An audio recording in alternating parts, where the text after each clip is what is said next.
Hey, welcome. This is part of a 21 class series that's going to take place beginning now, and it's going to go through the second week of November. And this first trio of classes we consider the basics. So they're 2-hour classes, 1 to 3, and the other classes beyond these 3 will then be an hour and a half. And the full schedule will be available. And now that we have your information, you'll be getting the balance of the schedule probably by tomorrow or so.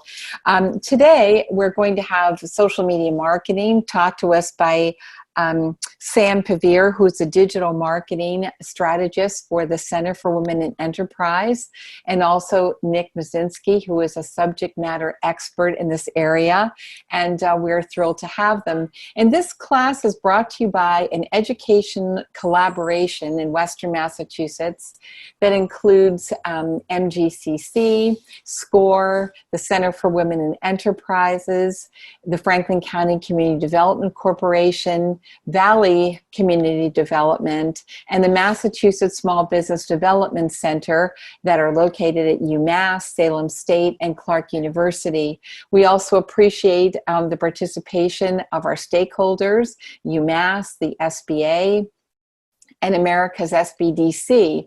So without further ado, I'd like to send you along.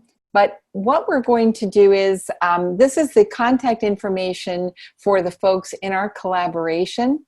So you can get a hold of any of them that as you see fit. And we'll be sending these out to you so you'll have this. And this also lets you see where our offices are for the Massachusetts Small Business Development Center. We're located throughout the state. We're sponsored by the Small Business Administration, and they've been around for many, many years helping with all of the services for small businesses in our country.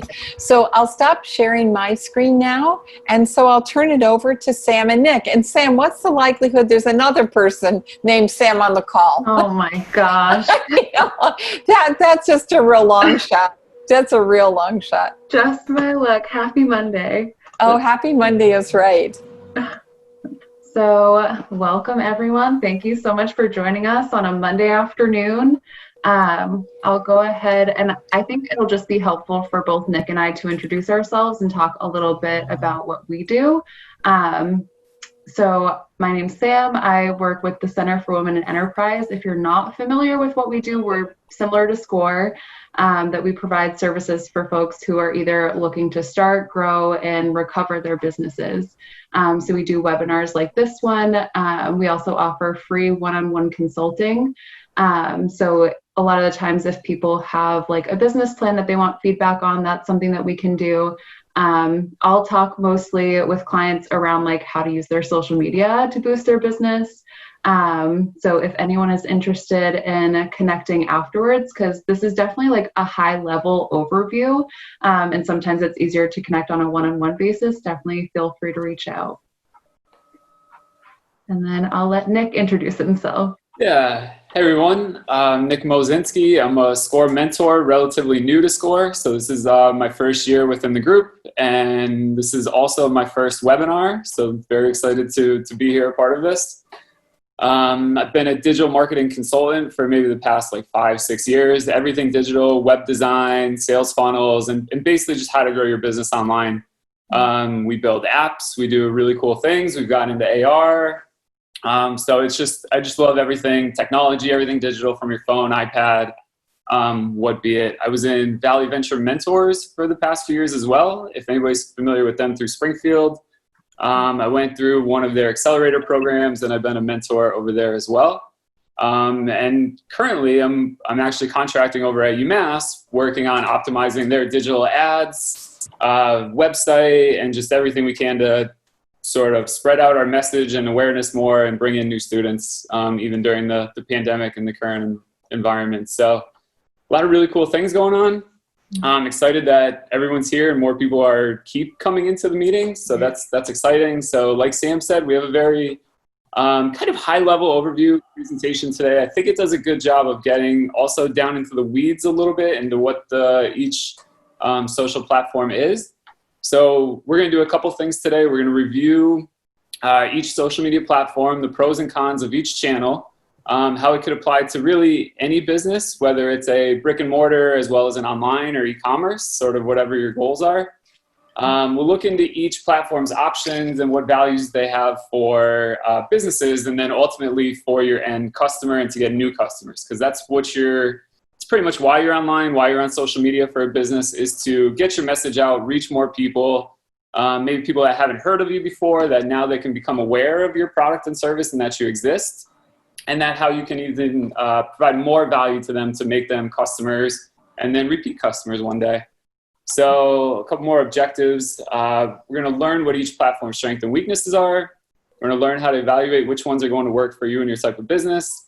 And we're going to come away with a better understanding of the different options available for you to drive traffic and your business. So I don't know if we have one of those fancy polls that we can ask everyone what business they're in. But that would be helpful at some point if we could do that. Maybe just in the chat as Sam and I are going, maybe you can just type your business and anything specific, because we'd love to tailor this kind of to you. But the question we like to ask, what kind of business you're in? Yeah, what business you're in and what your online goals are, or what you want to do with social media. We can do multiple choice. We'll try our best. Yeah, that sounds great, Sam. Thanks for working with us on the fly here. Because it is such a broad topic, but like we said, we want to give you a good understanding of what it is and then how you guys can use it for you to get growth with it. Mm-hmm. So Sam and I are going to be ping-ponging back and forth. We're working well together. So Sam, why don't you go over the rest of the agenda? Sure. Yeah. So I just wanted to lay out kind of like what our few hours together is going to look like. So we have the first off, setting your marketing budget. What does that look like? How to define your target market. Where are your customers and like how to find them. We're going to review a few of the social media platforms. So the ones that we're going to be going over today and focusing on are Facebook, Twitter, LinkedIn, Instagram, and YouTube. And then we're going to look at using blogs to promote your business, review email marketing best practices, and then just some time-saving tools, because I know social media can be kind of a rabbit hole, and you could do this for hours, but a lot of you are small business owners who time is very limited, so we'll do our best to kind of help you figure out how to save some time on that end too. So that's just like a rough outline of what it's going to look like, but just like Nick said, if you have any questions too, feel free to throw those in the chat, and then, yeah. So I'll go ahead and move on to the next one. You wanna? I can start. So basically, the thing that I love about social media marketing is just the fact that you don't need to funnel a ton of like money into it. That's a super great thing. I know a lot of people feel like, oh, but there's ads out there and I have to use it. But I'm a huge advocate of like at CWE, we are a nonprofit, so our budget is very tight. So we don't have a huge marketing budget. So we don't funnel a lot of our funds into the social media marketing, like advertisements and paid things, but we still get a lot of return on our investment and our time that we're putting into it. So I think going into it, knowing that you don't need to put a lot of money behind your social media, is just super helpful to know. Is there anything you want to add? I think that's a great start. I'm sorry, I've been reading everyone's chats about what industry they're in. So we're getting kind of across the spectrum between a couple physical therapy and then some more brick and mortar, like location-based businesses and retail. Looks like yoga, some therapy, and some consulting. So people that will be targeting more of a local audience and creating content for them. And then also people that do business online, which, you know, social media is great for because you can reach anybody in the country, but you still need to identify a target market. So we'll get into more of that later. But with how much your time is worth, just to echo what Sam said, I know that if everyone here is a business owner and running your business, you have a million things to do, and I'm sure you don't have a whole lot of time dedicated just for social media for your website. So by setting like a schedule and really knowing what your time is worth, and then finding, I think a schedule is one of the most valuable things that you guys can do when you're doing social media, and then just stick with it. So even if you can find like 15, 20 minutes on your calendar every day, because your time is valuable, that you can just put in and say, I'm going to do a social media post at this time, and then just keep with it every day. So the more that you can do it. It's definitely like a long game. You need to be consistent. It takes a while to build a following and like a network. So, and your time is valuable too. So you want to make sure that you're getting the most out of it. So even by like just setting a calendar and a schedule, and we'll get into some more of this and tactics later, is what you can do. It's like this guy, you got many hands, many hats. This poll is very helpful. So thank you. All right, Sam, so let's keep it going. All right, so one of the big things, so with social media, you want to make sure that you're marketing on the platforms that your customers are on. So how do we do that? We figure out who is our target market, who are the folks that are most likely and most often going to be purchasing from you. So a few different things we want to think about. So when you're looking at your target market, you want to think about the demographics. Are they within a specific age range, maybe a specific gender, things like that. So I think back to one of the clients that we had come in. So she owned a bakery. She was just starting out and she's like, well, everyone loves cakes. Like everyone wants to buy from me. And it's like, well, ideally, yes. And like, we're never going to turn anyone away for wanting to purchase our goods or services. But when you think about who is the customer that's most frequently going into your bakery to purchase from you, I'm assuming more often than not, it's going to be a woman, just stereotypes, sorry, apologies. But more than likely, it's going to be between the ages of say 30 and 50, maybe. So we also want to consider like income level, education level, maybe they're college educated. Maybe they make between the range of like 100,000 to 250,000 for their household income. But as we start putting this together, you kind of get a vision of who is this client and who is most likely going to be purchasing from you. So that's kind of like the demographic traits that we're thinking about. But then there's also the psychographic traits. So what are their hobbies? What are their interests?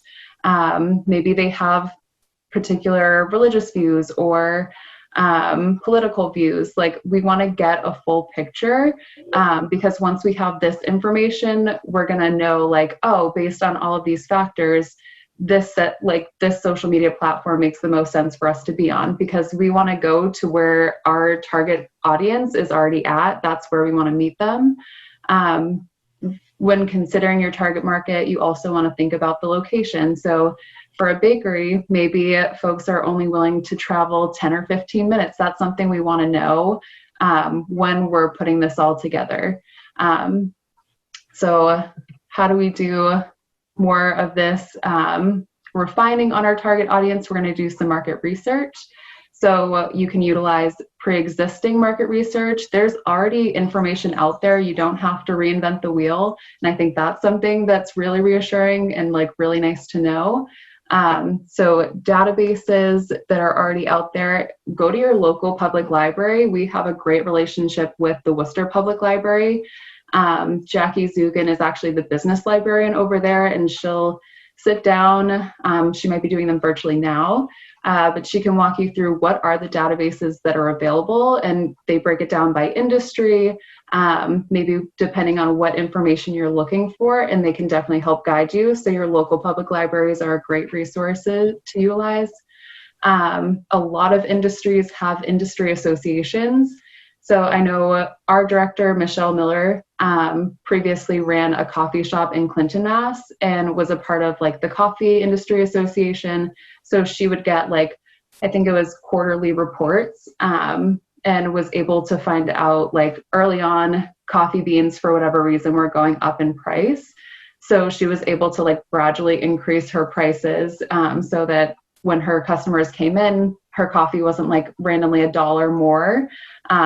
So you can use a lot of the information that's already out there to inform your business decision. So it's good to know about the different resources that are available to you. So while there's already like market research that's already out there, that's not to say that you can like get away with not doing your own market research, because that's super important. So how do you do that? There's a few different ways. So there's in-person conversations, there's online surveys, and then social media. So in-person conversations, I know we said that someone on here is actually in like the yoga realm, which made me think of one of our previous clients who was interested in starting her own yoga studio in like the Boston area. And she wound up doing like a free yoga session in a park there, and people showed up. It was a free class they could join, but the only thing they had to do was fill out a survey. So she was able to get the demographic information, like how old are they, maybe what's their gender, income level, where are you located, and these are people that showed up. Like, they're telling you they want this service, so that is your target audience. And was able to get all of that super helpful information to then inform like where might she want to open a location. So that's like something that you could do to get those surveys, and it's fun. Social media, you can do so much with that to do your market research. We've had clients in the past who have launched their social media before they even opened their brick and mortars. One client, she did like a cafe play space. So she had like the cafe for the parents, the play space for the kids, and was asking for their feedback throughout the build out. So what types of things do you want to see in our menu? What types of toys are your kids interested in playing with right now? And was able to use that feedback to then inform all of their business decisions. So you can engage in a way that feels like natural and like fun to you, and then can use it to figure out who is your target audience, and then use it to inform all of your business decisions. So a brief overview, and like obviously if you want to get more into like how do I do this target market research, feel free to reach out, because I know this is like an overview. But yeah, so that's really the first thing you want to do with social media is identify your target market of who you're speaking to and who you're creating content for. So social media really comes down to just one basic thing, and that's communication. So what you're doing with social media and why you're using it is to create interesting content that's going to relate to your local fans and your community and just more people that you want to reach in business. So after you know who exactly you're targeting, what they like, what they're interested in, now you want to go and communicate with them. So maybe they're in groups. I saw that just about everybody's in Facebook already, so that's a great way to reach people. You can stay right here, Sam. This is a perfect slide. So you want to kind of go to where they're huddling at, and then you want to create content, which is like your bait to get them interested about you and your business. So what can you tell them that can provide value to them to get them to stop scrolling? Because on social media, there's a lot of content to compete with, and people are scrolling to find something interesting to them. So sort of what can you create or what can you put in there to make it interesting to them? So just looking at I'm going to pull out a couple of your businesses, but could be something of like 5 benefits of physical therapy, or a case study about physical therapy, or something about when you gave physical therapy advice or your services to somebody, like what benefit did they receive out of it that other people would be interested in receiving too? Because those are the type of things that's going to get people to stop and to look at it and then to read more. So in this slide, it says ads with no call to action, but it's really kind of like any post in general, you want to have a call to action. So a call to action is to get them to engage with your content. You don't want to just put it all up front right away, because then people can scroll through and you don't get much data or much information from that.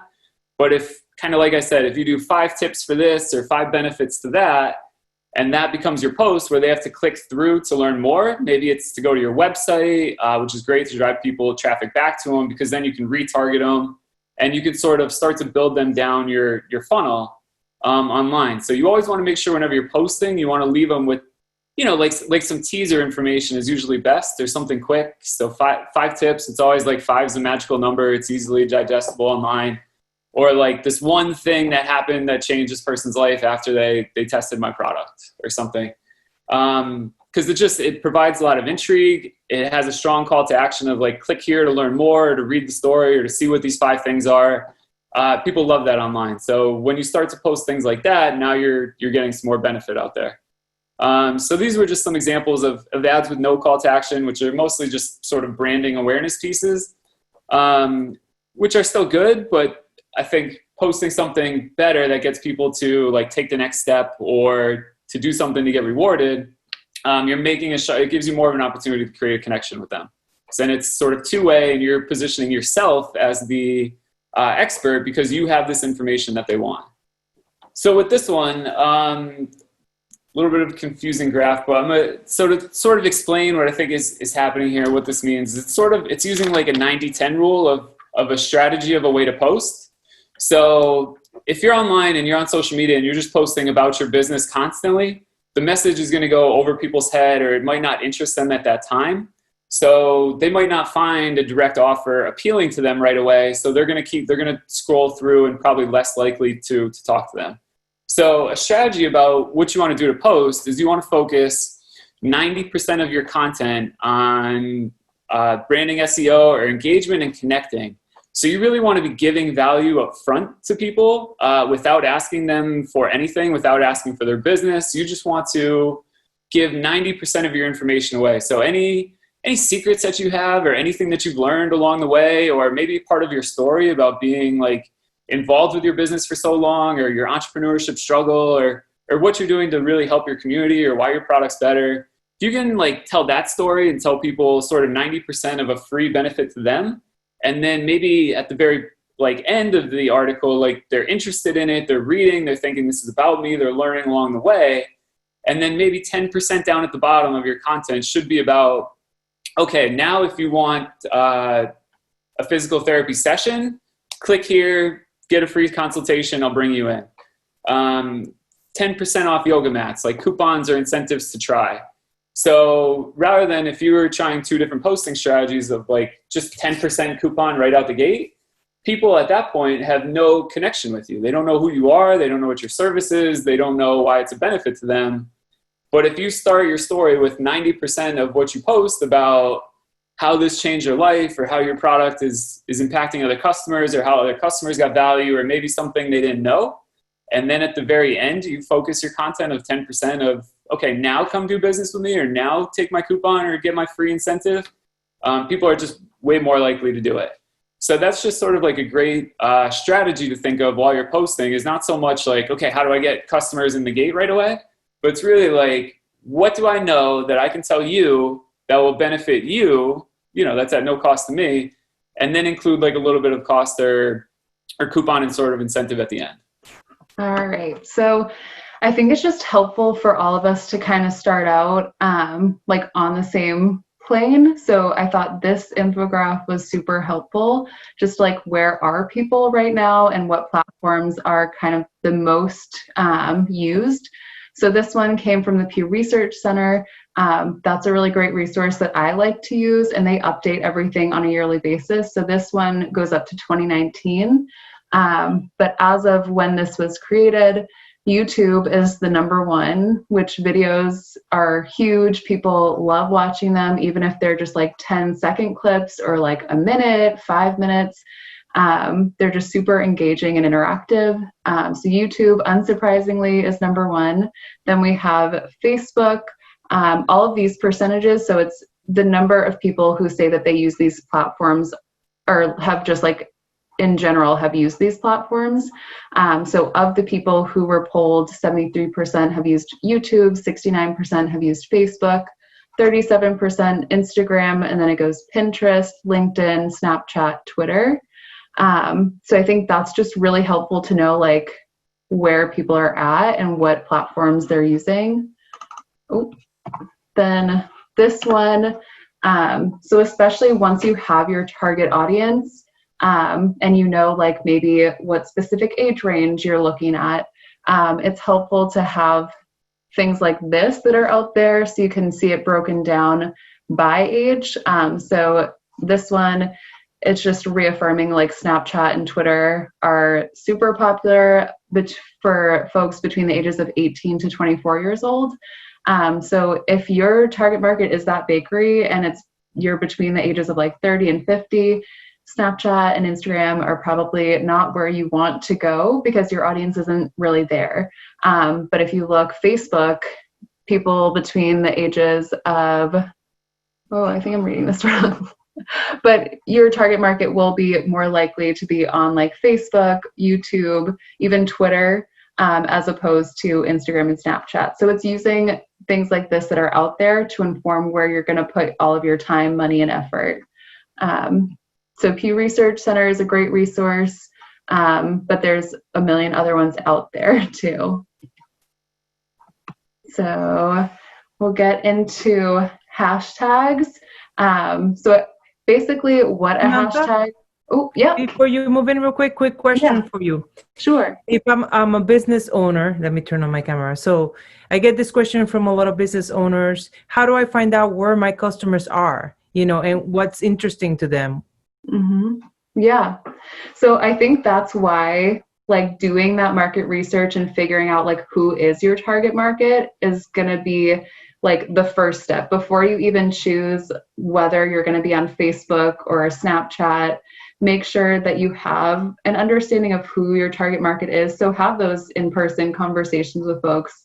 Like what platforms are you using? If they're showing up to your events, that's your target audience. So I think having those conversations, if you already have customers, and maybe you're looking to branch out and like, because I know a lot of people, when COVID hit, they were like, oh, like I have a brick and mortar, but now they can't come in. So I need to use things like social media. So reaching out to the customers that you already have and asking them, like getting their feedback of what platforms they're using or how they would like to engage with you. Because I know for some business owners, sometimes even social media like might not be the best route to get to your customers.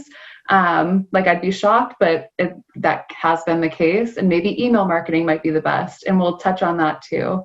Right. And so people can do polls if they're on social media like Facebook. They have the ability to do polls, to find out what other social media they're using, and if they have an email marketing campaign, like whether it's Constant Contact or what is the other, MailChimp. Yep. Those have the abilities to do polling as well when you send out those emails to your clients. Exactly. So those are ways to poll your clients. Definitely. Yeah. Thanks.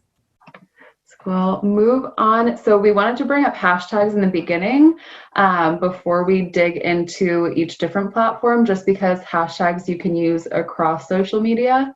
So for anyone who might not be familiar with hashtags, basically it's just a way for you to get more traction on different platforms. So if you're in a specific category or industry, it's a good way. So say you have like 1,000 followers on your Twitter account.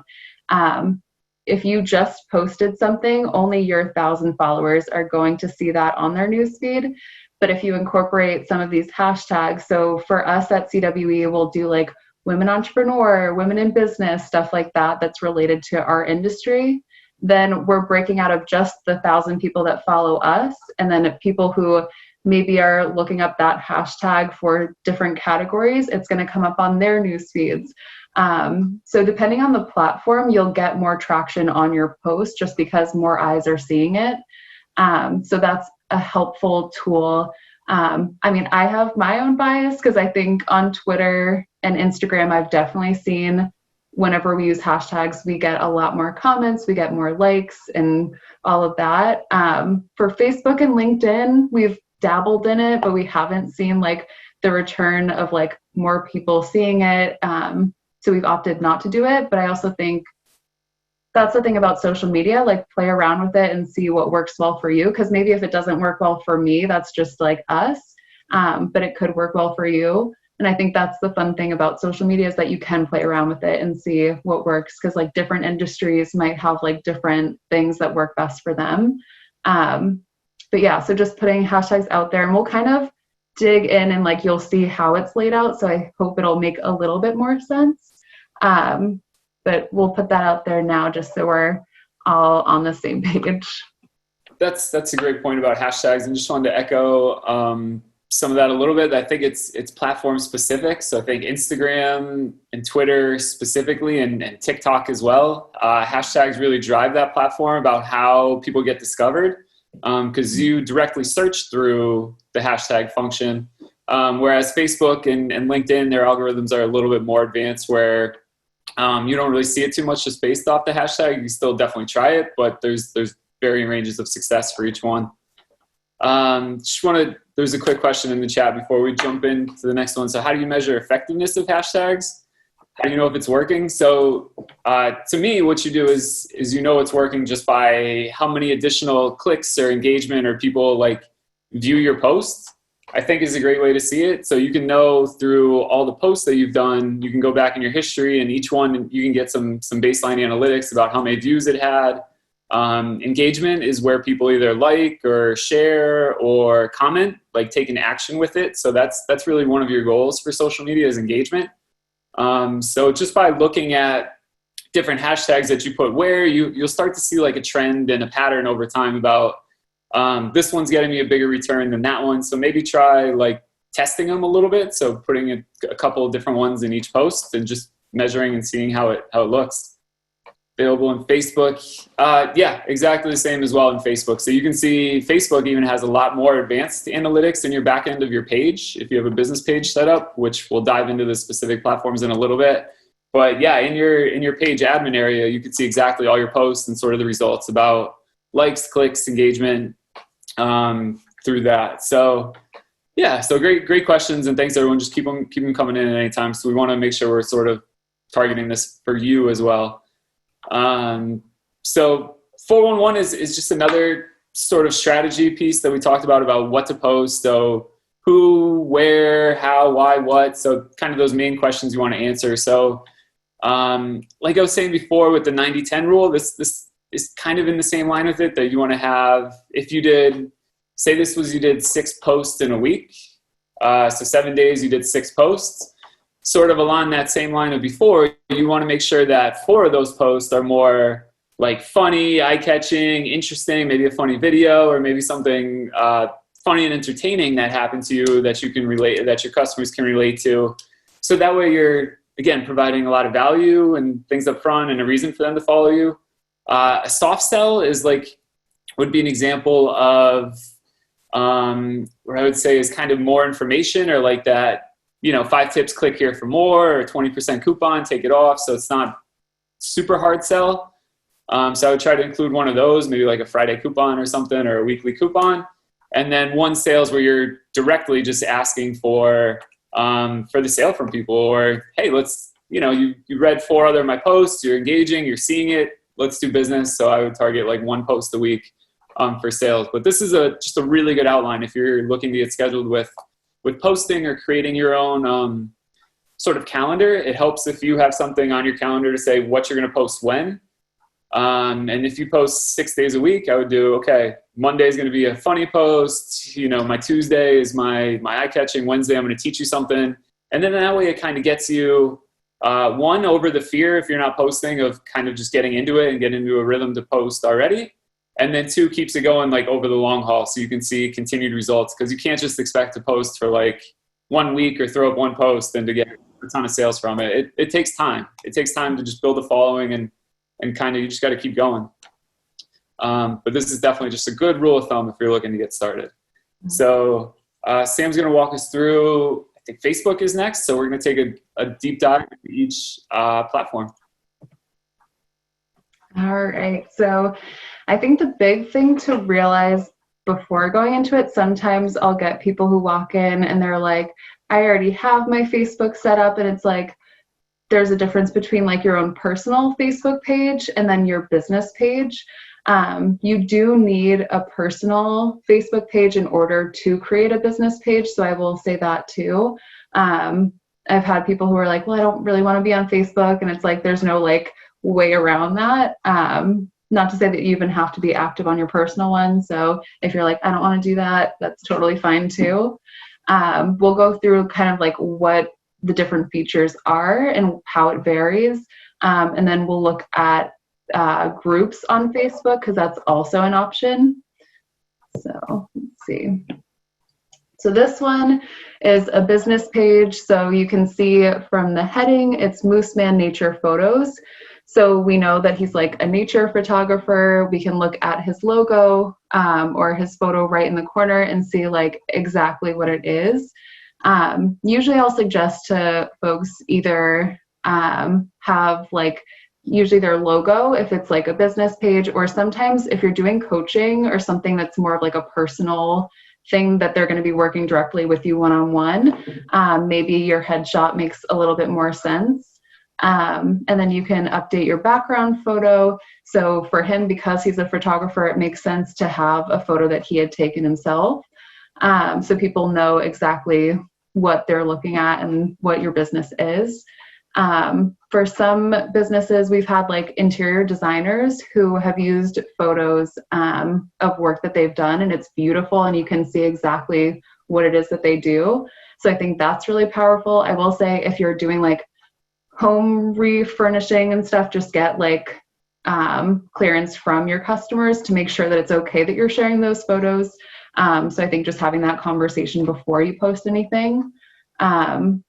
But I think we'll just go through the different features and like what the layout is and what we're looking at. So if you're new to Facebook, so if you decided you're like, all right, like I'm ready to post, right in here, you can see where it says write a post.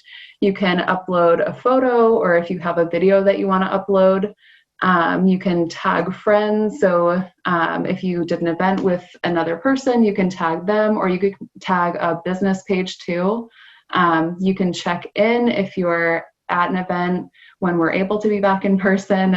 You can check in, and that lets anyone know who's like at that event. They can see that as well. Let's see. If we go down the corner, we can see your About You section. And I'll just reaffirm, so across your social medias, you just want to make sure that like no one's confused, whether they're finding you on your website or finding on Facebook or LinkedIn. You want to have like the same brand messaging, the same like description, maybe the same headshot or logo. But you never want anyone to question like, is this the same business? Is this what I'm looking for? So kind of like weeding out any confusion that folks might get. If you go to any events, so before we used to do our events in person and we would add them to Facebook. Now we're doing webinars, so we'll post those on there so folks are aware and can register right on there. If you are going to like a farmer's market type thing, like maybe you sell there, you can schedule events for when you're going to be, so people can come right on here and see exactly where to find you on any given day or weekend. A really great feature that you get as a business page on Facebook is reviews. So I think especially when you're starting out, if you have clients that you have a great working relationship with, feel free to ask them and be like, hey, like we just launched our Facebook. If you have any time, please feel free to leave a review. Because I think that just gives like an added vote of confidence when you're doing business with someone of like, oh, like this person had a really great experience. Like it kind of puts you at ease that other people have worked with you and had a great experience. So that's a great feature. You can upload videos, all of that, and then you'll see like groups if you create any groups. You can also set up, if you look in the right-hand corner, so people can directly message you on Facebook. So I always recommend, even if you decide like, oh, only 3 or 4 times a week makes sense for me to post and that's like your bandwidth, I would at least make like 10, 15 minutes a day just to check in, because if someone messages you on Facebook, you want to make sure that they're getting a response back in a timely manner. Because I think sometimes some people feel more comfortable reaching out on a website via email. Some people might only reach out on Facebook. And if they're not getting that response, that's not super reassuring as a customer. But a great feature is that if you notice you're getting the same questions over and over again, you can kind of set up like automatic replies. So people, if they just want to learn more about you, or they want to learn more about your background, or are you available to chat and like schedule something, they can click on these and they'll get that automatic response and answer from you. So even if they don't hear from you until like say 24 hours later, at least they have that automatic reply. So that's a nice built-in feature with this platform that you can utilize as a business owner. I think that's about it. I'll pause if there are any questions. Like if you have any questions about Facebook and any of these features. So real quick, Sam, Yeah. I get this question a lot from people too. This is super basic, and you just covered about the Facebook business page, but for people to know that for some of the folks that they're attached to your personal page, but there's a separate page altogether. So the stuff that you put in your personal page does not show up in your business page, and vice versa, unless you can share from your business page into your personal page, so your friends and family members can see what you're up to in your business. But you can't do the other way around.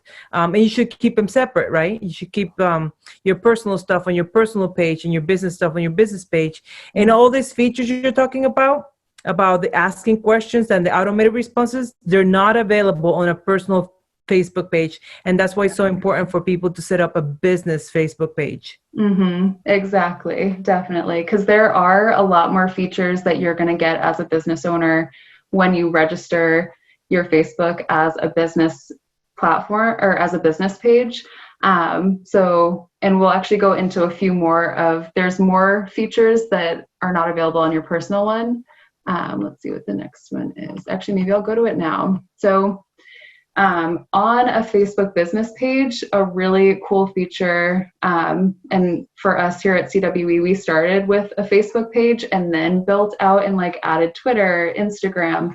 But when we just had a business Facebook page, we were able to schedule all of our posts on Facebook. So we didn't have to have like another scheduling tool.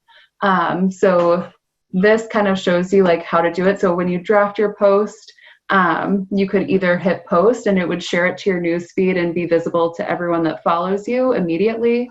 Or if you wanted to schedule it for the next week, then you would just hit schedule, and then you could click whatever date and time you wanted it to go up as. And you can check back and like look at your schedule. For us, like I manage our social media, so I always like to have something planned for the following week. So I would do it right through Facebook's scheduling tool. And at least I knew we had stuff that was ready to go. I didn't have to like realize like, oh shoot, it's Wednesday and I haven't posted anything. So that kind of like eases my tension a little bit. So that's another feature. Like I know I've looked on my personal page and I was like, oh, you don't have it because you're not a business page. So that's not a feature that's available. So just another reason to have a business page set up. Yeah, a lot of people just raving about the helpfulness of the scheduling tool. So that's awesome. So we'll go ahead. So this one is just an example of what a group looks like. This one is for the Upper Valley, Vermont, New Hampshire region. I think it's specifically for like different fairs and events that are happening. So this one's a closed group. So a closed group, if someone finds this page, they're not going to be able to see anything that anyone's posted. That's good, especially if people are posting like personal things and maybe they don't want to share it with everyone, but they're comfortable sharing it within a small group of like related people. For us here at CWE, we've done an open group specifically when COVID happened and everyone was like, all right, like I need financing, I need funding, I need grants. So we created an open group for people specifically within New England. And because we knew about a bunch of different resources, so we could share that, but we also acknowledged like we're not aware of like every resource that's out there. So other people could then share to our network that they're now a part of, the different resources that they're aware of. So that's another great tool to know about. And it just really helps to build community for sure. And it's super engaging. Like I think this is a great way to engage with your community and have them like be able to share with you and you can share with them. Let's see. So you can see in this specific one, they have 14,582 members, which is incredibly impressive. You can see for each group, you're going to have a description so people know like if it's relevant to them. Maybe it's based on location or industry or whatever it is. And then a lot of them will have a set of guidelines that you need to abide by. So I know many of the groups that I'm a part of, they'll just reaffirm like this isn't a selling platform. This is a tool to build community, and people don't want to be sold to all the time. So I know a lot of groups, like if you do try and sell or promote yourself on there, they will kick you out, and that's just their policy to make sure that everyone is like feeling welcomed and not like bombarded by sales pitches every day. That's not to say that you can't share like your own expertise, and maybe like if you wrote an article that you're like, ooh, might be helpful, you can share it in there, like a soft sell, but it's not like directly like reach out to me for a meeting and I'll, so things to think about. And then this was just an example of someone who had set up a business page, but it's as a personal page. So you'll see you would need to add them as a friend to like see all of their stuff, although they have it set to public, so anyone who goes to their page can see it. But just like Sam had previously mentioned, was the whole thing about you're not getting the features that the business page has. So you're not able to get the reviews, you can't schedule your posts. I know some businesses have gone this route, and I think one of their things was they felt like their posts were showing up more on a personal page as opposed to a business page because of what's like the built-in system that they kind of but they felt like their posts were getting on more folks' radars by not being a business page, because for some reason they felt like Facebook wanted you to do the paid advertisements. I haven't experienced that, and I still feel like our posts perform really well as a business page. But I guess this also goes back to like personal opinions. And at the end of the day, you need to find out what works for you. But I just think with the added features that you're going to get on a business page as opposed to a personal page, it makes a lot more sense. And I feel like people might come to this page and be a little confused of like, is this a business page or is it like one person that's, so I don't know, wanting to prevent any confusion, but just to see like the difference in how it looks. So at least we all see that. We went through the scheduling. So we'll go ahead. Maybe I'll pause if there are any questions about Facebook, or if there are any features that maybe you have questions about, or the differences between any of the pages. Yeah, so I get this question a lot. What's the difference between setting up an ad on Facebook and boosting a post? Okay. Nick, have you done that? Yeah, great question. So boosting a post is something that you've already posted. So something you posted organically, maybe it's an image or a walkthrough or a video or something that you've posted. You then boost it. It just makes it very easy to sort of get some paid ads and some more eyeballs on that. It's generally a little bit cheaper. It starts at like maybe $10, and you can still set an audience about who you want to reach it. So if it's really good for, I think, local business who has a defined target, like maybe within 25 miles of your retail store, you posted a beautiful image of you and you wanted to get more people on it than just your page.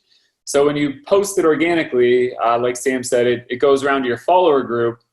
So they see it, but then when you boost it, you're able to get outside of that sort of restricted circle and get more people to see your post. It does cost money, but in most cases, it's a good return. When you set up ads, it's just a lot more involved and takes a lot more time to set it up. So you have to go through the ad scheduler on the back end, just a lot more parameters you have to set. And then generally it's a little bit more expensive, where your budget usually starts at about $20 for 4 days is what they recommend.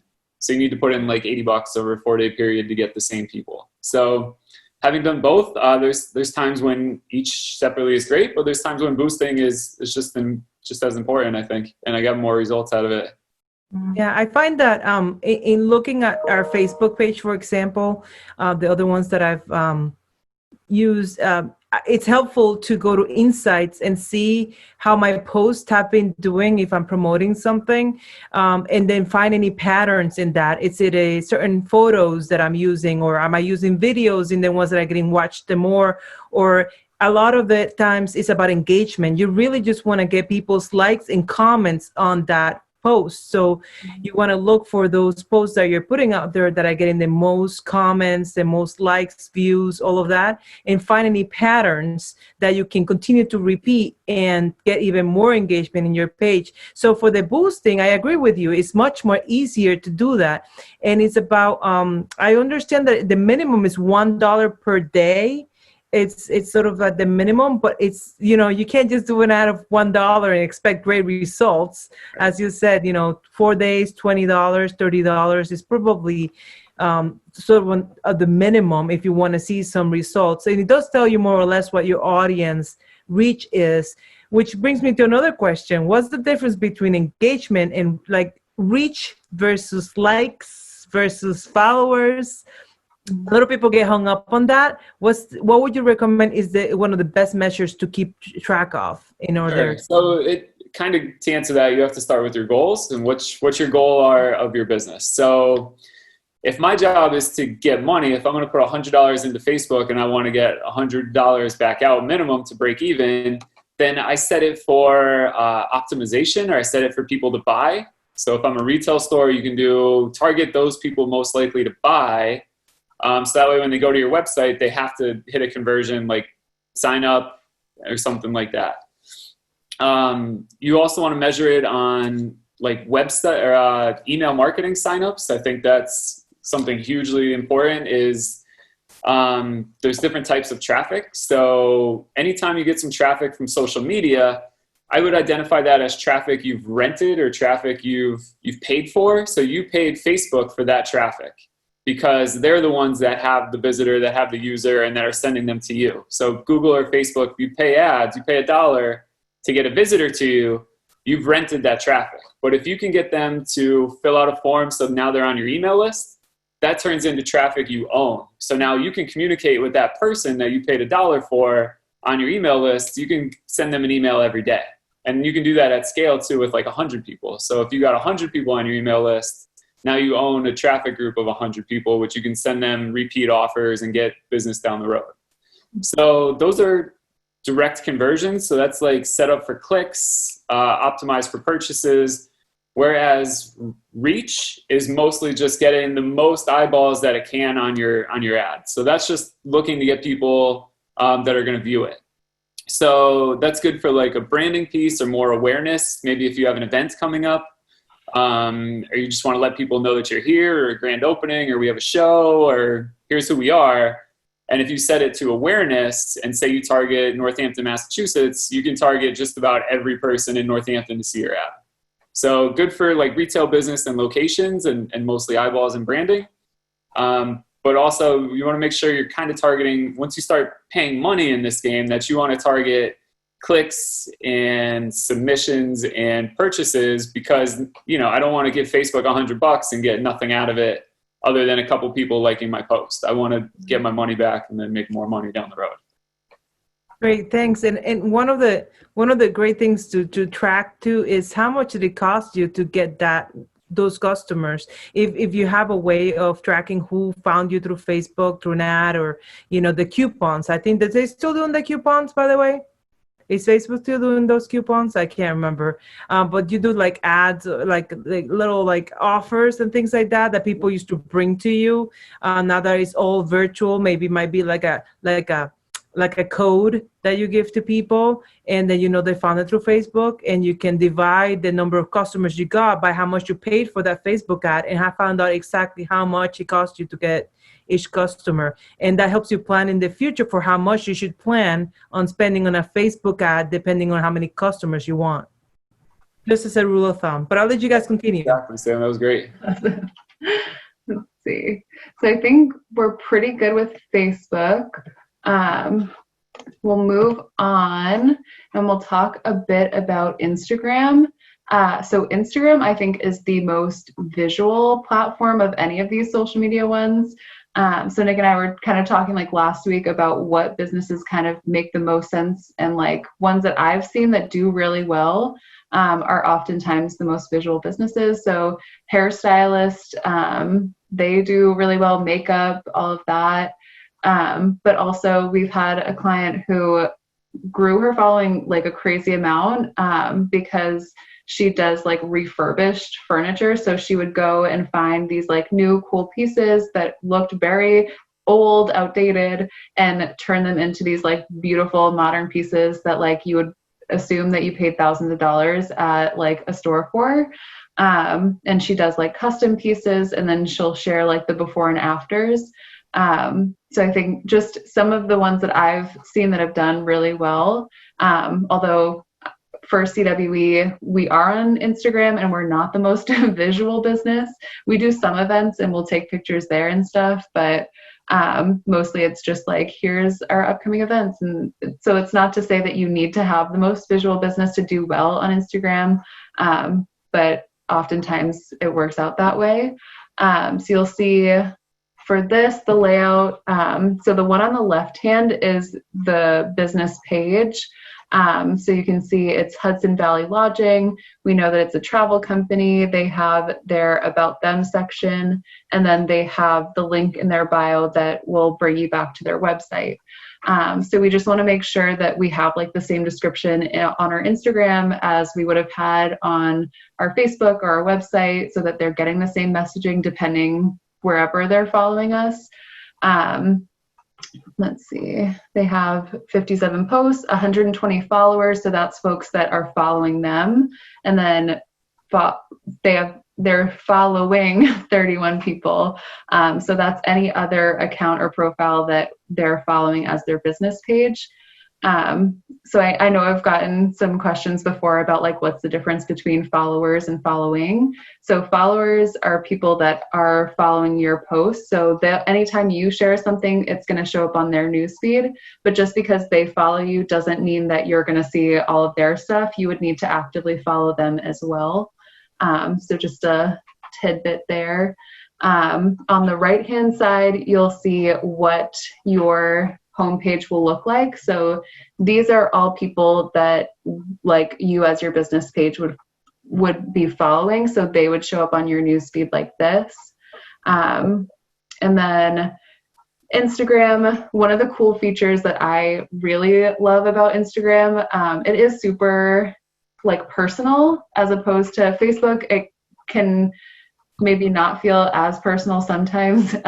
So like if you share a post, you can do it that way and engage with your customers, but there's also, you can share a story. So this little blue plus sign, you can tap that and you could either record right then, or if you have like a saved photo or a saved video, you can share it there. But if you add it to your story, it's going to go away in 24 hours. So that's something that's more immediate. So we use that like, oh, we're so excited for our upcoming conference that's happening tomorrow night. Like, don't forget to register.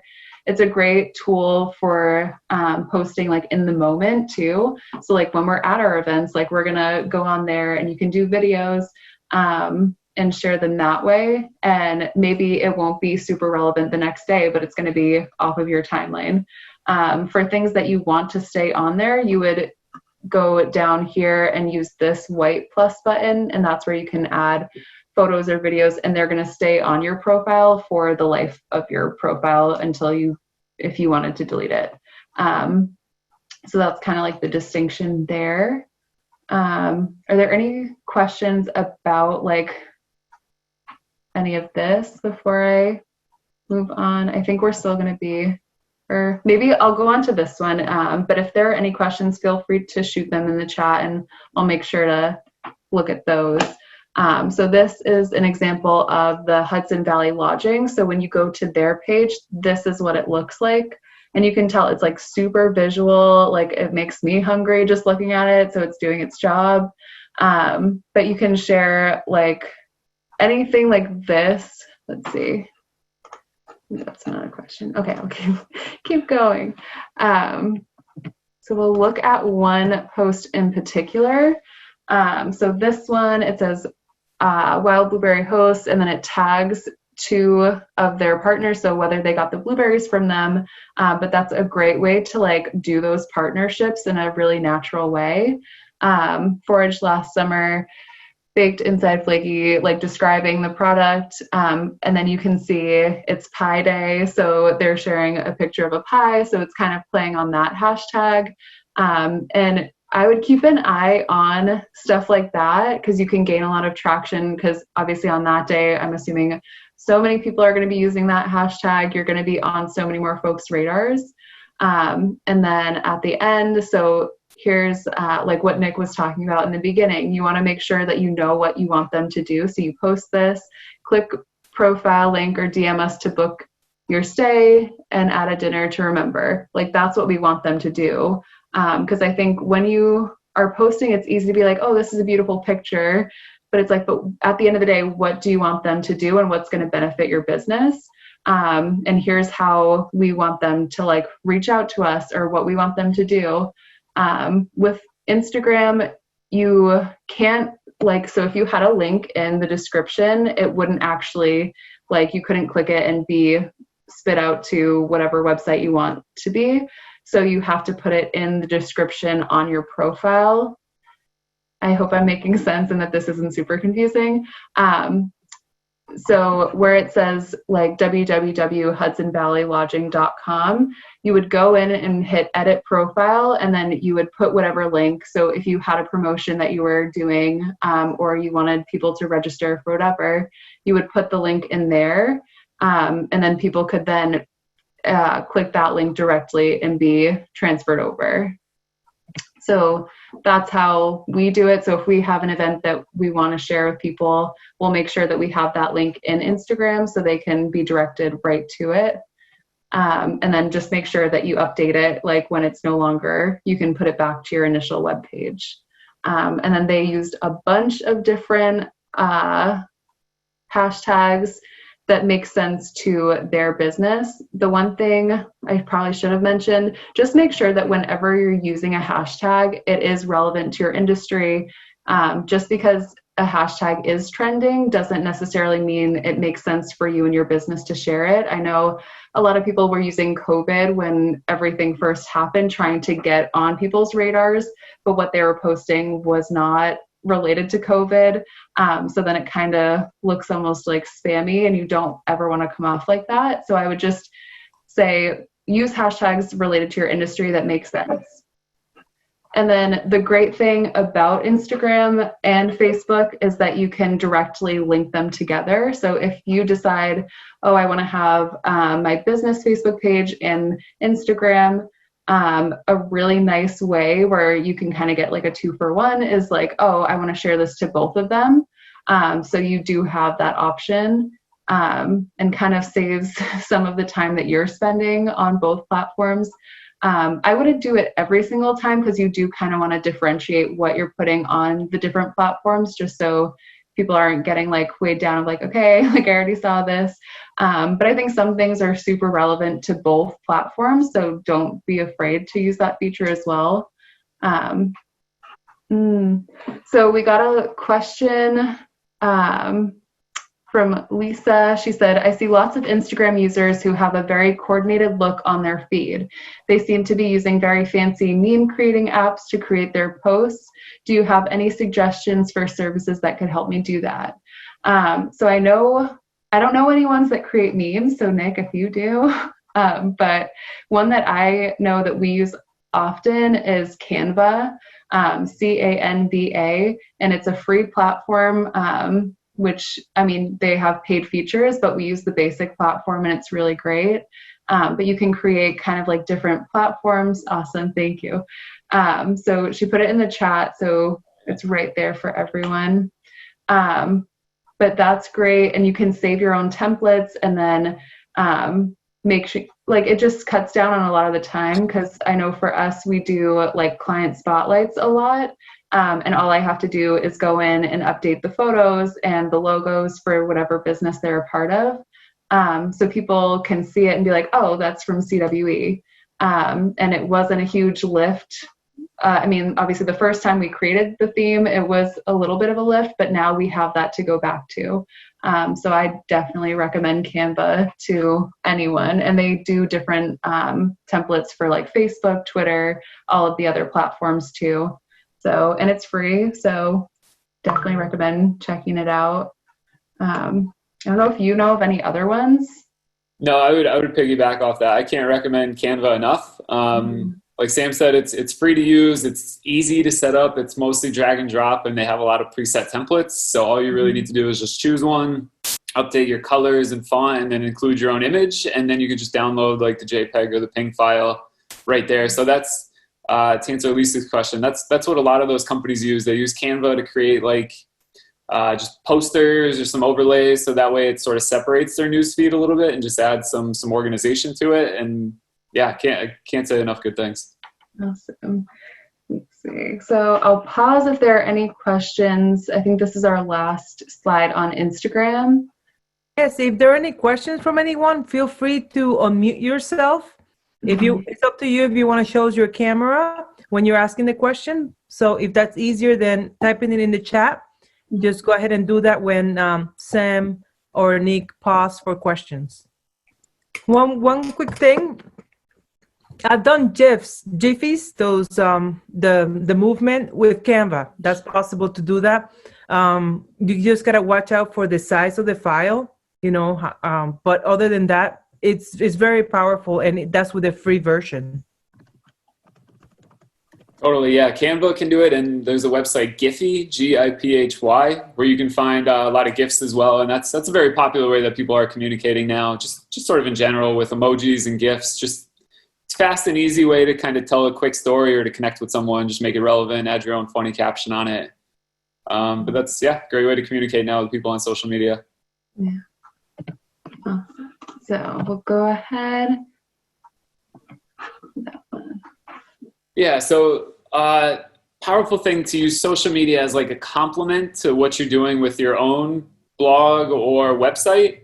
I'd imagine that everyone, if you have a business, especially online, has a blog or a website set up, whether it's through WordPress and then their Blogger, Tumblr, and then there's even more like drag and drop systems out there now, like Squarespace and Wix and Weebly. So what you want to do as a good strategy and rule of thumb is try to get traffic to your website or your content for what you're sending people. So a great way to do that is through blogging. So one common way that people share information on social media is through like the tips and tricks and sort of stories like that. So anytime you have anything like that, that's a perfect example for when to use a blog, because that's going to host the information. You don't want to put a big long story into Facebook, because then people are staying on Facebook to read the content. If you put a little teaser on Facebook and then have them click through to your blog to read the rest of it, that's really going to benefit you in the long run, because several reasons. One, you're getting website traffic back to your site. So whether you paid for it or just organically, people are clicking and landing on your site, which is where you do most of your business, I would assume. So you're going to get traffic back to it. Plus, you're going to be able to host it for SEO. So if you write a story about like 5 benefits of yoga and you list that on your blog, now you're getting picked up by Google too. So when people are searching for it, your article could come up as well. So you're getting social traffic to it. You could get search traffic to it. And as a rule of thumb, this is just where you want to build everything. So it's just helping your business like as a whole and really fits into your social media strategy well. So anytime you're thinking about what to post on social, I couldn't recommend enough to complement it with like a blog post, host it to your website. Any website should be able to have this, even if you have Shopify or WordPress. Anyone should have a blog like set up and ready to go. So it's a great complement to your social media for people to read more. These are some examples of how people wrote stories or used the blog. I think this is kind of an older screenshot of like this looks like a WordPress site from a long time ago, but this is the Carol Williams Catering Company. So how they're using it, so they're using it as newsletter, and then they have content in the top one too. But for the bottom one, it looks like they wrote their newsletter about their Happy Friday from Menu Muse. So they're explaining more. So that's an example of, if I was this company on Facebook or Instagram, kind of everywhere, I would say, hey, new menu's up, check it out, see what we have for February, with the link back to this website page right here, so that you're getting people to your site. From there, they could sign up to your newsletter, they could pre-order, they could There's a lot of things that they can do. And then once they're on your site as well, you can even retarget them and send them other messages. So just if you're looking to grow your business online, it's definitely an easy strategy about how I would do it. And it really works across many sectors. So even in this case with the catering company, this is perfect for it and exactly how I would do it. Tons of blogs out there. So part of this is because of the increased tools and increased businesses and ways that you can do it from home, there's just a lot of blog growth out there. So a lot of people are blogging. So I think a long time ago, some of the earlier days, it was easy to put up a post and have people find it through search or through pay-per-click was a lot cheaper. But now there's just a lot of competition and a lot of content. So just because you put up a blog, now you need to drive traffic to it. So that's what we're covering today with social media is one avenue and one channel to really get a lot of views on your post. You can't just, if you just put it up, you're not going to get a ton of clicks and views right away. So you need to have the engine behind it, which could be your social media, which you're posting about it and then linking people to it so they can go to your site to read it. Right. And then LinkedIn is the next one. So I think about half of the people that are in here were on LinkedIn. So LinkedIn is more of a business professional social networking.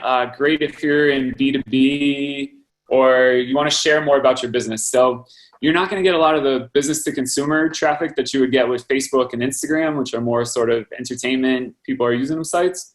LinkedIn is you want to keep it professional. It's a lot of job seekers. So something about your company that if you are hiring and you do grow and you do have a staff, a lot of people are going to, as part of the interview process, or you would hope they're going to look you up on LinkedIn. And that's sort of your chance to just tell a really nice polished story about what your business is. So you have right here on the image, this is what LinkedIn looks like if everyone's not on it. Similar to the other concepts into Facebook a little bit, where you have a profile image, which is Robert right there. You have a background image of his home. You have a little bit of space to write some copy. So it's like a headline. So he's an inspection specialist. So anytime you need a home inspection, whether you're buying or selling, Robert has his face up, nice professional headshot to try to get more business through here and connect to people.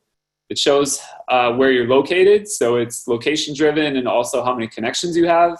Once you get over 500, it just says over 500 connections. So that's kind of a good benchmark. And just anything you want to do, especially business to business, this is the place to go because you can search other companies, you can search people, you can friends and ask to link with them. Definitely more of a soft sell platform in my opinion. It's there's a little bit of I think a problem with it of people trying to just pitch their services right away, or as soon as you connect with somebody, you can tell if you get like an automated bot or something to just, hey, I saw you, so I want to do business with you, like without connecting first, without establishing a relationship. And I would totally advise against that. I would keep it if you are using it for business to like reach out to connect with somebody, try to find either a common person that you have in like a person you have in common that you both know. It helps you with that. Or like if you were in a similar field, and then use it. If it's business, if you're in business to business, you can use it to reach out and, hey, maybe there's ways we can work with each other. Have you seen my products or services? Or I see what you're doing. Is there any way I can, I'm looking to reduce my vendor costs. Can you do this? So it's just a great balanced place to really grow your business with other business professionals. Like they really say it's all about your network. So this is a great place to have it, even for your own personal account. If you want to keep your personal and business separate, a good LinkedIn profile it definitely helps you in your career and your business. So this is an example of just like a personal page. And then the next one we have let's see, the company page looks like. Yeah. So a company page, a little bit, kind of similar, but like Facebook, a little bit different than your personal page. It's more about the business. So you can see some tabs on the left where you have your home. So you're sharing content there if you'd like, but then it's more about where you have a chance to say kind of your mission statement with a link back to your site. Any jobs that you have available. This is a great resource if you're looking to hire other than Indeed. A lot of people are on LinkedIn. The people are who's in your company. So if you do employ people, you'd want them to have a sense of pride in your business and to be excited to work for you. So if you have a nice LinkedIn setup, then they're linking to it. So you're growing your business's connection through this site. And ads. You can advertise on LinkedIn as well. There's pros and cons to it. Pros are it's super, super detailed. So you can find out if I need to target people that sell life insurance, it can give you a list of who does that. So you can get hyper targeted with your advertising. But the drawback to it is rather expensive. It's probably about 10x as expensive as Facebook. They say because they are giving you so much more quality and targeting that you have to pay more for it. So pros and cons to both, but here's a good example of a company page. Again, free and easy to set up if you don't have one already. But sort of like a good basic for building your company. All right, and then we'll go through, so this is a Twitter page. So if you've never seen one before, this would be what your personal one would look like. So you can see it's Karen Thorne. She has a brief bio about who she is, what she's interested in.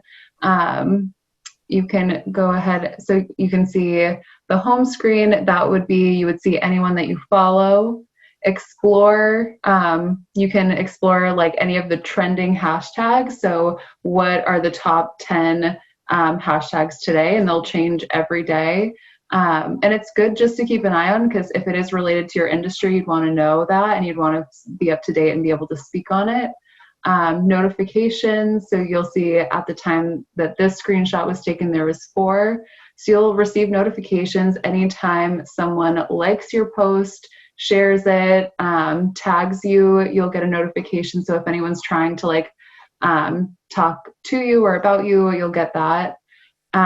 Messages, people can direct message you on Twitter as well. I will say it's rare if I ever get a direct message on Twitter. We definitely get them very frequently on Facebook, but not so much on Twitter. Bookmark, if there's a post that you're like, ooh, like I want to come back to this, you can bookmark it and it'll save it for you so you can go check it out later. Lists, I believe we'll get into in a second. So this is just an example, again, of like what it looks like when you're posting. If someone were to message you, this is where you would find them, right in there. And it looks super similar to Facebook. So if you've ever seen that, it works very much a similar way. And I think once you get a feel for like one platform, it definitely helps you to feel more comfortable on other platforms too. So here we have lists, which is a super great tool. So for us here at CWE, we have 5 different offices that are located all across New England. So we've created lists specific to each region. So we'll have like Central Mass, we'll have Rhode Island, New Hampshire, Vermont. And you can assign different people that you follow to these specific lists. And then when you click on that list, you'll only see the posts of people that you've put in that list. So if I only wanted to see our community partners in Rhode Island, I would click on that one. You do have to create them yourself, but there are lists out there that you can subscribe to. But I like to make our own personal ones because it kind of helps me to focus on like, all right, where am I right now? And that's just a great tool if you choose to use Twitter. And then this is an example. So this person created a list specific for in associations. So when they click on that, they're only going to be seeing posts from the folks that are in that association.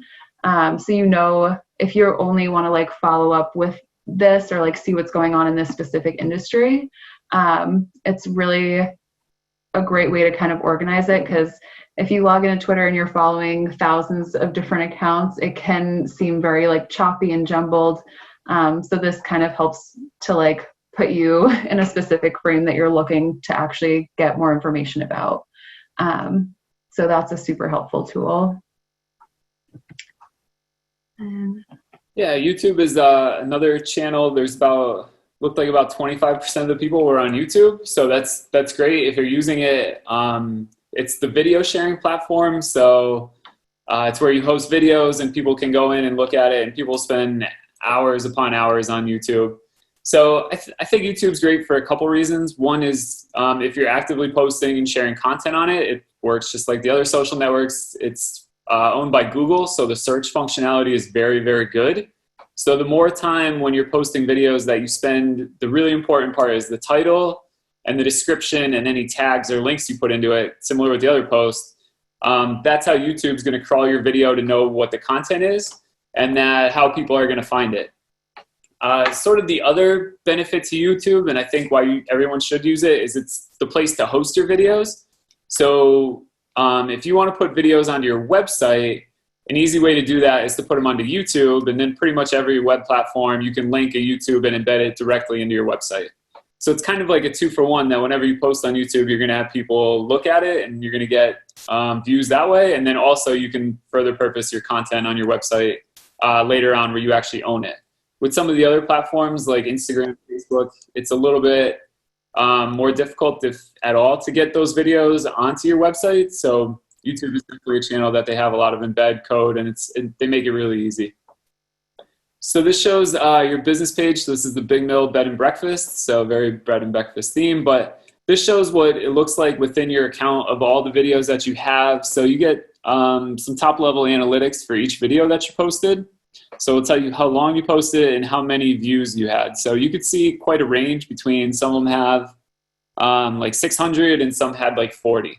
So it's another good chance for you to see sort of how many people and what videos are getting reactions from people. And then also if you wanted to then further promote, I would definitely promote one of your bigger ones or your more followed videos. And again, this is sort of the YouTube interface. So this shows when you log in, or this is your business portfolio, business profile again, but showing your different sections that you have. So they have, similar to the other platforms, different tab bars on the left-hand side where you can save information, see different things, see what's trending. And then within your account, you have your top-level navigational tabs where you can see your videos. Playlist is a collection of videos. You could have your own channel, so you could promote like live videos and stuff there, and then see who's commenting, what discussions there are. So YouTube is super powerful. I think a little underutilized too, especially with only 25% of people are using it within the group. So a lot of opportunity there to grow and to grow your business. And then the last one, because I do need to jump off really quick, is just email marketing. That could be its own webinar in itself. There's just so many things about it. Personally, I think it's great. I think it's the top channel, mainly for that reason I said before about traffic and really owning it.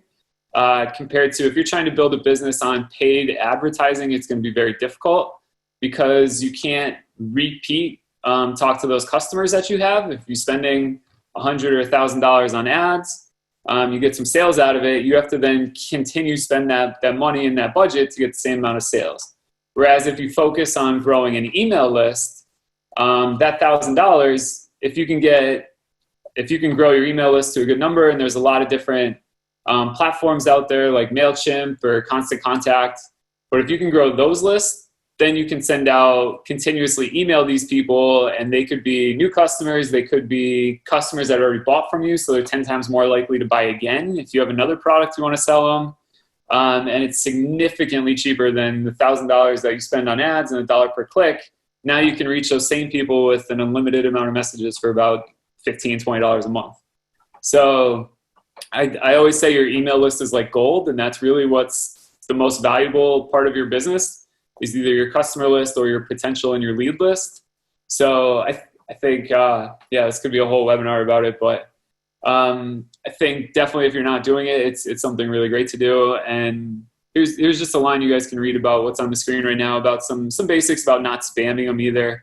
So you want to make sure you have your messages clearly laid out, clearly defined. You want to know what you want to say. If you're using a sales funnel, that's a popular term for kind of walking people through every step of the sale. So if you've ever signed up for like an email list from your own or in your own experience, like if somebody offered you a free white paper or a free ebook or something, you'll notice you get follow-up emails that you can schedule automatically, which is part of the beauty of it. So that anybody that joins, they're automatically going to get 4 emails that describe even more value about your business, and then you can send them offers and everything too. Great. So with that, I'm going to say bye and thank you to everyone, and leave you with Sam, and thank you for having me. It's been great. I put my email if anybody wants to follow up. I'm looking at being a part of a website webinar coming next week, so hopefully that will work out, and I'll see all of you again. Awesome. Thanks, Nick. Bye. Bye. All right. So we'll keep going on this one. So yeah, just echoing what Nick said, for us here at CWE, we definitely rely a lot on creating lists that make sense for us. So we have people that are in very different stages. We have people who have literally like just decided they want to consider starting a business. So we have a list for them. We have people who are like in the startup phase. We have a list for people who are like established businesses, because they all have different needs, and we want to make sure that we're sending them emails that are relevant to them. Because I think when you see a lot of people unsubscribing, like they're letting you know this wasn't super relevant to them, and maybe you need to rethink kind of what your lists look like and what makes sense and how you're targeting them. Let's see. I have a question. Sure, go ahead. I'm working with NEBA, and they suggested that I attend this. Mm-hmm. But my question to you is, like, some of the things that you showed, like the last list of email compliance, I don't know if is there a way to get a copy of that list, or? Are we able to send out this PowerPoint afterwards? Yes, we can. Okay, perfect. So yeah, so we'll make sure to send this over, but if you have any questions, like afterwards too, definitely feel free. I mean, Nick is definitely, I will say, more of the email guy, so maybe Nick will be like the best contact. But if you have any questions afterwards, or like want to delve deeper into any of these areas, feel free to reach out to me or Nick, and we'll be definitely happy to help, just because I know we're covering so much today and it's a lot to process. So don't hesitate to reach out. That's what we're here for. Okay. Yeah. Thank you so much. No problem. Thanks for joining. I'll pause here if there are any other questions too. Just because I feel like we've gone through like so much already. I think we should mention that we do have more detailed workshops coming up, and there are several that will be including the email marketing. So a lot of these questions about how do I do it, how do I set it up, and all of that sort of stuff, and the various techniques will be covered very well in those other workshops. Part of the 21 workshops that Anita had mentioned just a few minutes ago. Oh, wow. Yeah. Awesome. So we'll go ahead. So this one's just reaffirming, when you're sending out your emails, you want to make sure you have a header. So there's the subject line. So that's what people are first going to see. That's like the bolded one. You want to make sure it's relevant to, like, say you're putting out a newsletter, making sure the Queen Victoria newsletter. So people know whether you send it out on a weekly basis, a monthly basis, they know what they're opening, and they can kind of get into a routine of like, oh, like I know I'm going to receive this. So they know what to expect. But just making sure it's relevant to what you're putting out there, and hopefully making them want to open it too. And then you can have the pre-header. So that's like a preview of the first sentence, or you can choose whatever you'd like, as long as it's relevant to what you're going to be showing them. So this one, it's like a poll. So it's not too late to give the gift of romance, and we'll give you an extra gift certificate. So that would make you want to open it. So things like that. And then this one is just showing how it's going to look, because I think now especially folks might be reading these on their computer, but they also might be reading them on their phone. So that's something else you want to make sure you're considering. And I'm sure in next week's email marketing class, they'll definitely go over that. This is kind of out of my realm of things, so I'll go ahead and move on. But if there are any questions, don't hesitate to reach out to Nick too. So now we've kind of gone over Facebook, Instagram, LinkedIn, YouTube. We've gone over a lot of stuff, but we just want to pull it all together. So for this one, we're looking at Deep Creek PR's website page. So we can see they have a blog that they use on their website. We can learn about their services. We can hear client feedback. And then they have all of their Facebook, Instagram, LinkedIn, all of their social media is easily accessible. So even if people find you on here, but maybe they want to engage with you in a different way on a different platform, they're able to do that and they can see it really clearly. And that's a great example of how to do that. And then, so Deep Creek Public Relations. So here's what it looks like on their Facebook. So they're sharing the same messages. They're just doing it on different platforms. So it's just kind of good way to see how it's going to look and laid out. There's that. And then making sure, so we want to make sure that no matter where someone's engaging with us, they're going to get the same information. They know where they can reach out to us. So making sure you have all of this information of where people can find you on your emails, like on your website, and having those embedded. So if you have a Facebook and Twitter account, having that on every email that you send out, people are going to be trafficked back to your social media, back to your website, where they can get more information and hopefully purchase or do service with you. So keeping those things in mind. Having them on your print material. So if you have social media, putting that on your business card. So anytime you're going to networking events, you have it up there. For us, when we were doing workshops in person, we had it in our center. So people could easily see where they could follow us on social media. They're already in our center. They're telling us they want our services. They love this stuff. So making sure they know how to connect with us afterwards is just super helpful. I'll pause for any questions because we're going to get into some time-saving tools. But if you have any questions, feel free to either unmute yourself, or there is the chat box that you can throw a question in as well. Hi, this is Emil. I just have a question regarding the Instagram. Is it, if I want to create one for a business, I should have a personal one to create the business, like Facebook or? Instagram, I need to double check. Actually, I don't think you need to have, I'm pretty confident you don't need to have a personal Instagram account in order to create a business Instagram. And you're going to get the same features, whether it's like a personal or a business account. So there's not as many differences as with Facebook. But Emil, I'll definitely double check that and I'll shoot you an email too if it's different, but I'm pretty sure you don't need to have a personal account to create one. Yeah, I want to create one for Common Capital. So, because I add Common Capital to my personal as a business account, but I'm not sure with the Instagram. Thank you. Yeah, no problem.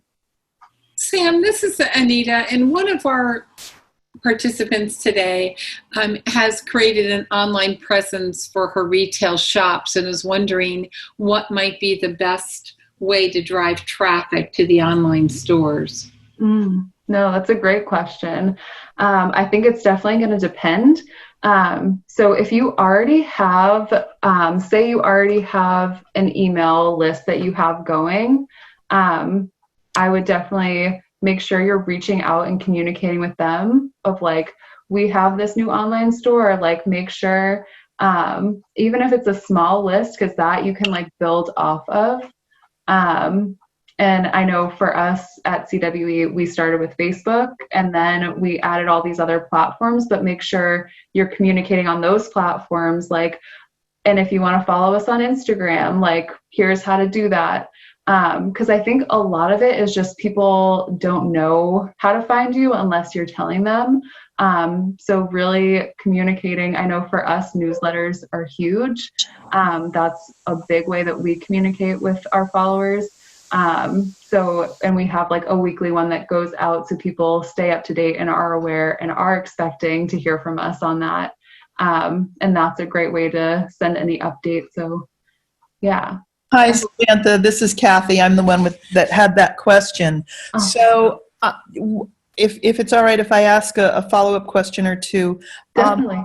So I had about 2,000 people on my email list, which was pretty wonderful. 14 years worth of collecting them. Mm-hmm. I don't want to inundate people and over email, but I have found, so my e-commerce site is brand new. It's only it's COVID, COVID panic, got to get it up on the website.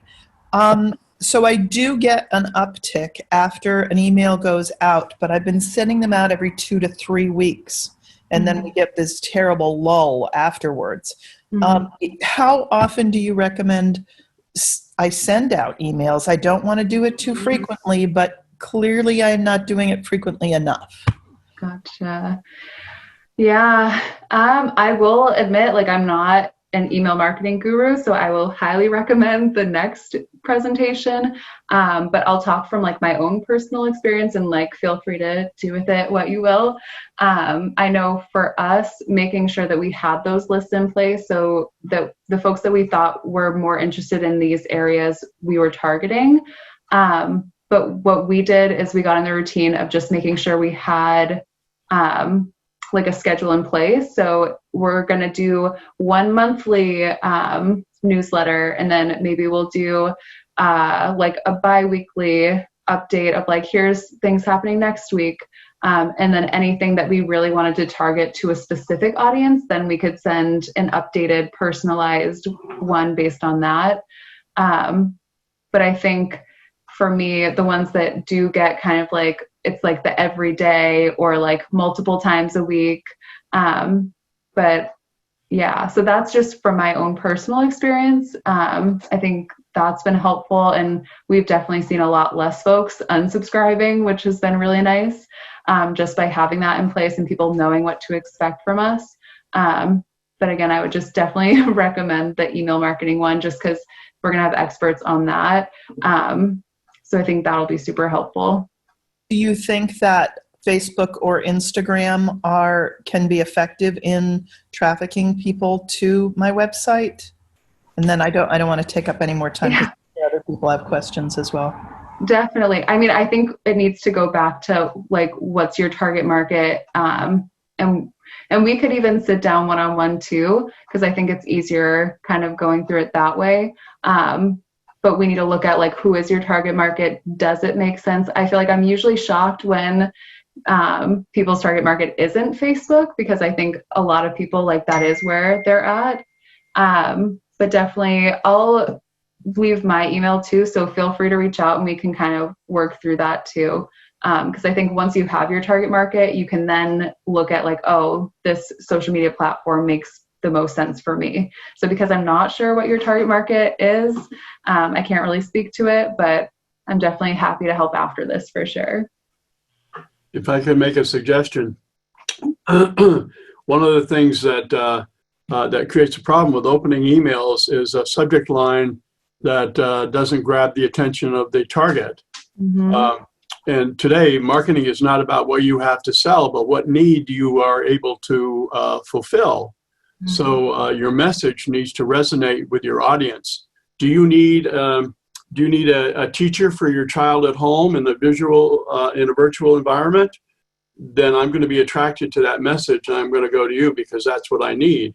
Next week, you're offering instruction for a student who's fallen behind in his work. It's two different messages, addresses two different needs, and I think it'll get a better response on your email if the subject line is more of a pitch to solving somebody's problem. No, and that's a great point. Exactly. Because like you want to know what it is you're opening. You need a reason for why you even want to open it when you're getting 10, 20, 30 emails a day. So that's a great point for sure. All right. So we're going to go on. So the next one, we're going to talk about some time-saving tools. So especially once you start, maybe you start with Facebook so you can use their built-in scheduler. Once you start adding on different platforms, you want to make sure that you're managing it all in one place. So that's why systems like Buffer, which is available, I use Hootsuite, so I can only really talk about this one because that's where my experience is. We use the free version, so I think you can only have 3 platforms connected. So we have Facebook, Twitter, and Instagram. And that works really well for us just because we are working on a limited budget. That's where we're at. But if you wanted to do the paid versions, the pricing is all in here. It may have changed since these slides were created. So definitely double check. But a huge benefit is like once you're managing more than one page, it's a lot. And I think as full-time business owners, you're already kind of strapped for time. But using platforms like this allows you to schedule your social marketing strategy all in one place. And especially if we're putting out like an update, like especially when COVID first hit, we're putting out all these updates of like, all right, we're working remotely, but we wanted to reaffirm to our followers, like we're still here and we want to help, we're here to help. So just putting it out there, but that was something we were going to put on all of our social media. So no matter where folks are reaching us at, they're going to get the same message and know how to connect with us if they need our services. So you're able to draft a post and then you can just click off, like I want to share it to Facebook, Instagram, Twitter, and that saves so much time. And like, it's one of the things that I wish I knew about when I first started managing social media accounts like 5 years ago. So this saves so much time and it's just helpful to have everything in one place and you can see what your week looks like. That's not to say that like you can't switch up your schedule, but I think just having something in place and you know, like, all right, we're good to go. If I'm not able to log on to social media on Wednesday, we have something that's going to go up. So super helpful tool there. I believe Buffer also has a free version. You just don't get as many of the features. So I would encourage you to try out them. Yeah, so you can do the like free 7-day trial, see if you like it before even diving in and getting a subscription. But super, super helpful tools. This one, so this is just another way, especially if you're going to be like sharing resources and articles. This one, they broke it down to save potential future posts. So if you're looking for content, you can put it all in one place and say, like usually what I'll do is I'll be like, all right, like I have an hour that I'm willing to devote to just looking up different articles that might be of interest to our audience. And then you can store them in a Google Doc, and whether it's like educational posts or industry posts, stuff like that. And you can throw them in there so then you can go back to these when you're ready to start building out your marketing for the following week. And then another great resource and tool that I wish I knew existed a while ago is Feedly. So you can plug in keywords. So if you're into, I'm trying to think of a new industry.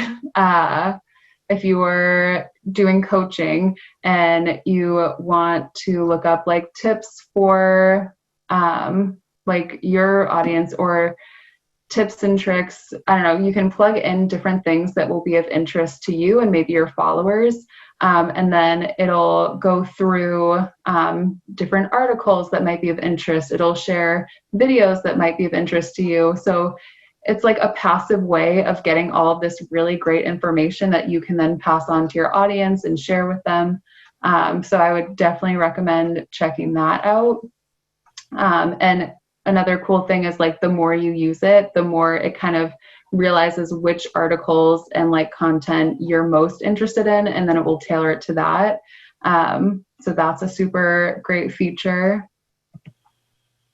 So how do people get on that? So how do folks get on the Feedly? Is it through the hashtags? Feedly so it's a free website, and you just create an account, but it'll literally like walk you through. So it's like, what's your industry? What are your interests? It'll let you pick if you like specific types of articles or like publications. So if you're like, I only want things from Times or Forbes, like you can put that in there as well. And then it kind of creates like a news feed for you of like updated stuff, if that makes sense. Okay, so a lot of these articles come from blogs. I'm just trying to figure out, like, if for the folks that are here, that, like you said, run a coaching or consulting, or even, you know, physical therapy or a music business, instruction, whatever, what would they do? What would they create that could potentially show up here in Feedly for some of the people? Oh, so this isn't geared towards like you putting your content on here. It's geared towards you. So there's a difference between like, I call it like you sharing your own content or sharing shared content. So this is more if you're looking for articles that are going to be of interest to you, to your followers, you can find those on here. I'm not sure how they wind up on Feedly, so I don't know how you can get your own content on here, but it's more of just like a bank of content for you to then use on your own social media to share with your network. Okay, great. Yeah, I mean, I know some people do struggle in finding content to share either on their page or a newsletter, so that's a great suggestion. Yeah, and it can definitely be super time consuming. So I'm like all about any tools that can kind of lessen that for you. I believe we went over so much today, but luckily we do have 2 more workshops that are coming up, which I believe folks are automatically registered to, right? By signing up for this one. Is that right? Yeah, I'm going to ask Anita to come on up and show us her camera and give us the update on this. Yes, exactly. We do have the 2 others, and that was really great, Sam. And I'm just going to stop sharing because I just want to bring up what we've got here. Now, wait a second. Right. And so we just wanted to show you here that this is what is coming up. We know that we've got another couple in the basic series. And then we go on to all the different platforms. So it's the information that Sam started, and then it will be discussed even further, kind of how-tos. It goes into content creation, and it goes all the way through, and it ends about the 2nd week of November. And there is a possibility that there'll be a couple added at the end of it. But if you just kind of want to mark your calendars, we'll send this out as well with the follow-up with the slides that Sam and Nick presented today. So we would just ask you to, kind of stay tuned. And the basic series, which you're in now, is going to be one link. And then when the basic series ends, it's going to go to a different link. But we'll communicate that all to you clearly. So Sam, like to kind of wrap it up, and this has been great. It's a lot of information. It can be a little bit overwhelming. So how do people take small steps to really get involved in this? What is a way to get started? Yeah, no, that's a great question, because I think there's so many ways you could go, but I think especially knowing that these resources are available to you, and like this is just like an entry level. We're going to have so many more webinars, like take advantage. And if at any point you feel like, oh dang, like I'm overwhelmed, like don't be scared to reach out, because we're here. And like I love doing this. I love helping people kind of figure it out. So just knowing that we're available for sure. But also like you can start like by creating your Facebook page and like grow, because I think people love to go along for the journey too. Like share that you're like just registering your business, like share your story, like why are you in this industry? Because I think especially with social media, like it's supposed to be fun, it's supposed to be engaging. So don't be scared to get personal, obviously like within reason, but just make sure that it is engaging. You think back to why are you doing this? Like what are your goals? Because I think if you have those at the forefront, like it's going to make a lot of your decisions a lot clearer. But yeah, I would say that's my like biggest thing. And don't be scared to like just start. And you can improve. And I think everyone does, like once you get a hang of things, like inevitably, but you need to start somewhere. And we're always here to help for sure. Oh, thank you. So I'll make sure to send these slides over so everyone will get them. And then I believe I'll send Nick and I's contact info so we can put it in there as well so if folks want to reach out.